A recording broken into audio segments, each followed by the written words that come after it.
Nostalgia അബുദാബിയുടെ നേതൃത്വത്തിൽ UAE-യിലെ school വിദ്യാർത്ഥികൾക്കായി drawing and painting മത്സരം സംഘടിപ്പിക്കും. ലുലു നൊസ്റ്റാൾജിയ റിഫ്ലക്ഷൻസ് 2025 സീസൺ 7 എന്ന പേരിലാണ് പരിപാടി.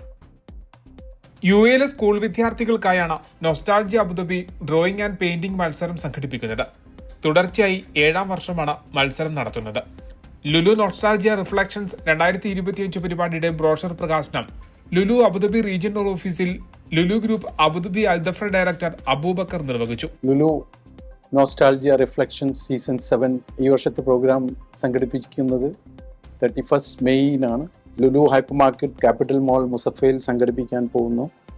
അതിന് എല്ലാവരും പങ്കെടുക്കണമെന്ന് ഞാൻ അഭ്യർത്ഥിക്കുകയാണ്. ഈ പ്രോഗ്രാമിൻ്റെ ഭാഗമാവാൻ ലുലു ഗ്രൂപ്പിന് സാധിച്ചത് വളരെയധികം സന്തോഷമുണ്ട്. സീസൺ 4 മുതൽ ഞങ്ങൾ ലുലു ഹൈപ്പർ മാർക്കറ്റും നോസ്റ്റാൾജിയയും സംയുക്തമായി ഈ പ്രോഗ്രാം സംഘടിപ്പിച്ചിട്ടുണ്ട്. കഴിഞ്ഞ വർഷങ്ങളിലൊക്കെ 1500-ലേറെ സ്കൂൾ കുട്ടികൾ ഇതിൽ പങ്കെടുത്തിട്ടുണ്ട്. മെയ് 31 രാവിലെ 10 മുതൽ അബുദാബി മുസഫയിൽ ലുലു ഹൈപ്പർ മാർക്കറ്റ് ക്യാപിറ്റൽ മാളിൽ മത്സരങ്ങൾ നടക്കും.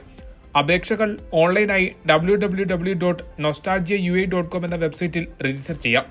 വിജയികൾക്ക് ലുലു ഗ്രൂപ്പ് സർട്ടിഫിക്കറ്റ് നൽകും. ഏറ്റവും കൂടുതൽ വിജയികളുള്ള സ്കൂളിനും ഏറ്റവും കൂടുതൽ കുട്ടികളെ പങ്കെടുപ്പിക്കുന്ന സ്കൂളിനും പ്രത്യേകം സമ്മാനങ്ങൾ നൽകും. കൂടുതൽ സമ്മാനങ്ങൾ ലഭിക്കുന്ന സ്കൂളിന് ലുലു ഗ്രൂപ്പിന്റെ 1500 ദിർഹത്തിന്റെ ഗിഫ്റ്റ് വൗച്ചർ നൽകുമെന്നും സംഘാടകർ അറിയിച്ചു. പങ്കെടുക്കുന്ന എല്ലാ മത്സരാർത്ഥികൾക്കും മെഡലും സർട്ടിഫിക്കറ്റുകളും നൽകും. ബ്രോഷർ പ്രകാശന ചടങ്ങിൽ nostalgia president Manoj Balakrishnan, secretary Rakhin Soman, രക്ഷാധികാരികളായ അഹദ് വെട്ടൂർ, നൌഷാദ് ബഷീർ, ചീഫ് കോർഡിനേറ്ററായ Nasar Alamcode, chief coordinator Sreehari, treasurer Nijas തുടങ്ങിയവർ പങ്കെടുത്തു. NTV Abu Dhabi.